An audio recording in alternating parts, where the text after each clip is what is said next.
በቃሽ ቤዛ፣ ዝም ብሎ መሄዳለን። በቃ እኔ እና አንተ ግንኙነት አብቅቷል። እሱን ካወራን በኋላ እንወስናለን። ይኸውልሽ ዛሬ ማዘሯ መኖሯን የጠቀምሽ ዶክተር የሚወዳት አይመስለኝም። አይ አደይ ትመጣለች፣ ለእሷ እደውልላታለሁ። የሆነ አደጋ ይድረስባት እያልኩ አይደል? አዎ ዶክተር፣ ምንም ነገር የለም። ቆይ እኔስ ያልኩሽን ነገር መቼ ነው የምታደርጊው? አደይ ነች እኔን ያሹ ቃል እምቢ ብትል ጭራሽ ለሁሉም ሰው የተናገርሽው። እኛ መግደል ይፈልጋል ዳን። ብቻ ሻኪራ ተነፈሰችው እንዳት ሳታይኝ ነበር ቆሻሻ ወደፋሽ። አንድ ነገር ከያዝክ አትረሳም አይደለም? አላም ጠምቃችሁ ቅመሱ በላችሁ ታውቃላችሁ። ኢንስፔክተር ምን ነው በሰላም? ስንት ነገር ተባብለን አሁን ነው የምመጣው። በጣም ይቅርታ ጠፋሁብህ። ኬኩን ብቻ አላመጣውም እንዳትለኝ። አዎ አላመጣውም። ዴቭ ስንት ነገር ተባብለን ልጅቷ እንደማትመጣልህ ስትነግረኝ እኔ ላግዝህ መጣሁ። እንደማየው ከሆነ ግን ሁሉንም ነገር ጨራርሳል።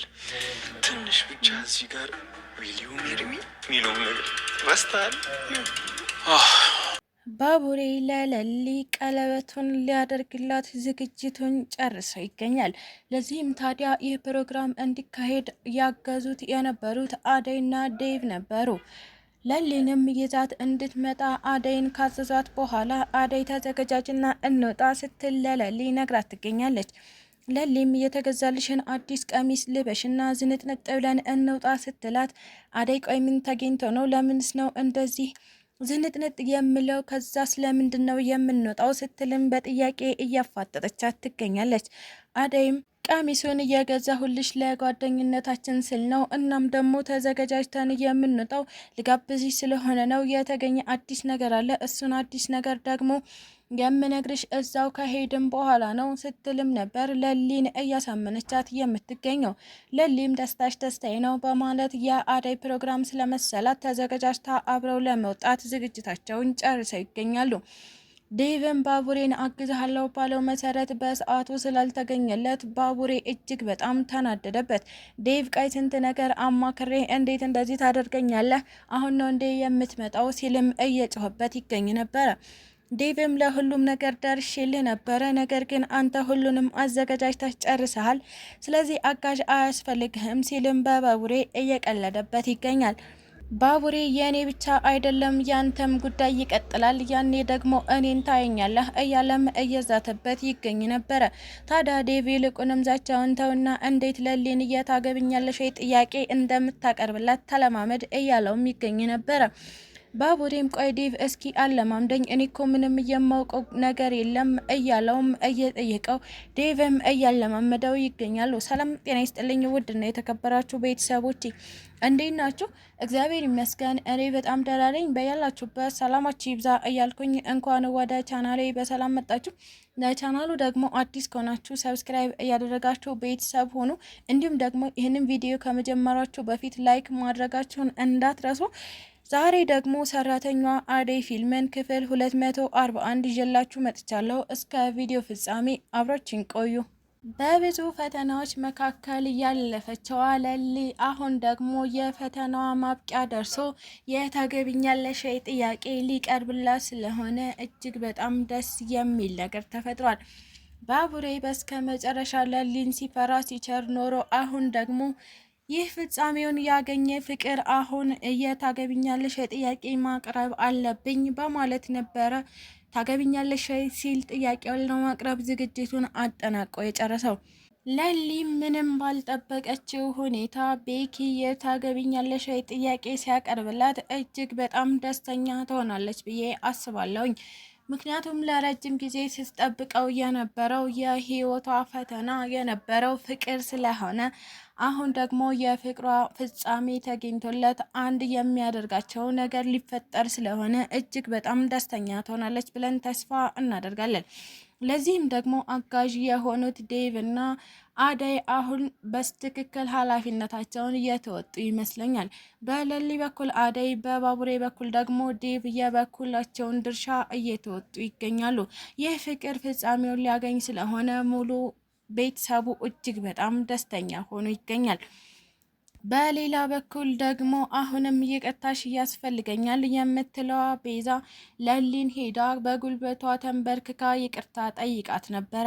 ነገር ግን ለሊ ቤዛን በድጋሚ ማመኔ እጅግ በጣም ጥፋት ነው ብላ ስላሰበች አጠገቤ እንዳትደርሺ ስትል ነበረ። ከኔ የፈለግሽው ነገር እንዳለ ግልጽ ነው። ባይሆን ኖሮ አሁን የኔን ይቅርታ አትፈልጊም ነበረ፣ ቀጥ ብለሽ ውጪ ስትል በጥፊ ብላ ያባረረቻት። አሁንም ግን ማረፍን ያልፈጠረባት ቤዛ ሌሎች እቅዶችን እያወጣች ትገኛለች።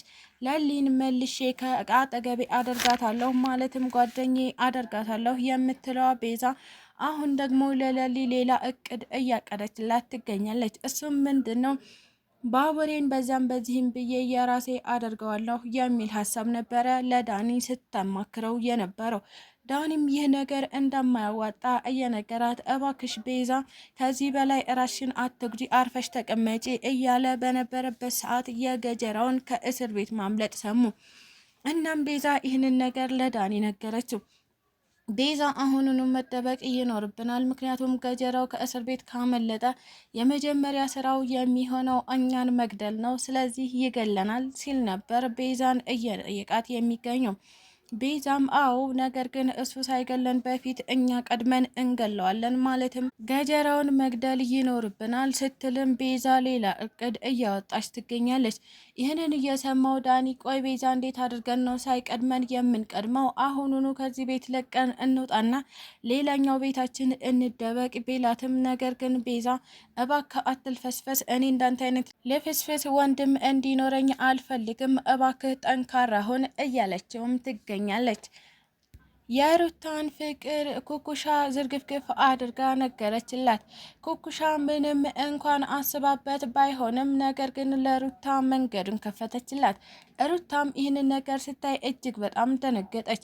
ዶክተሩንም አይታው ተሳቀቀች። እናም እናይ ኩኩሻ አንዴ እፈልግሻለሁ በማለት ከቢሮ ጎትታ ይዛት ወጣች። እና ምን ሆነሽ ነው ሻኪራዬ ብትላትም እንዴት እንደዚህ ታደርጊያለሽ? አዋረድሽኝ። ዶክተር እኮ ምንም የሚያውቀው ጉዳይ የለም፣ ማለትም በሱ ምክንያት ራሴን ላጠፋ እንደሆነ ምንም ነገር አያውቅም ስትልም ነበረ ኩኩሻ ላይ እየጮኸችባት የምትገኘው። ኩኩሻም እኔ እኮ ያወቀ መስሌ ነው፣ ለነገሩ ባያውቅ እንኳን ጸደቅኩብሻ፣ ታዲያ አሳወኩልሽ እያለቻትም ትገኛለች። ሩታም እጅግ በጣም ደንግጣ አሁን ለዶክተሩ የሆነ ነገር ማለት አለብኝ በማለት ነበር ወደ ዶክተር የተመለሰችው። ዶክተሩም ሩታ ለምንድን ነው ኩኩሻን እያባረሽ ያስወጣሻት? ቆይ ምንድን ነው ችግሩ ሲልም ጠየቃት። እጅግ በጣም ደነገጠችና ዶክተርዬ በቃ እንደተባለው ነው፣ ኩኩሻ እንዳለች ነው፣ እኔ ራሴን ላጠፋ የነበረው በአንተ ምክንያት ነው፣ አንተን አፍቅሬሃለሁ ስትልም ነገረችው። ዶክተሩም ለአንድ ለማይረባ ዶክተር ብለሽ እንዴት ራሽን ታጠፊያለሽ ሲልም ጠየቃት። ሩታ እኔ እኮ አንድ ተራ ሰው ነኝ፣ እንዴት ነው ለእኔ ራስሽን ልታጠፊልኝ የምትችይው? ራሽን ካጠፋሽ እኮ ድጋሚ ሌላ ህይወት የሚባል ነገር የለም። ለምንድን ነው ይህንን ነገር ቆም ብለሽ ያላሰብሽበት ሲልም ነገራት።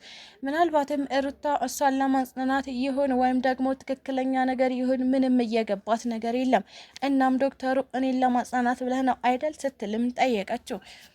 ችግር የማያጣቸው ባቡሬና ለሊ በስከ መጨረሻ ፕሮግራሙ ሊካሄድ ሲል ነበር እንግዲህ ኢንስፔክተሩ የመጣው።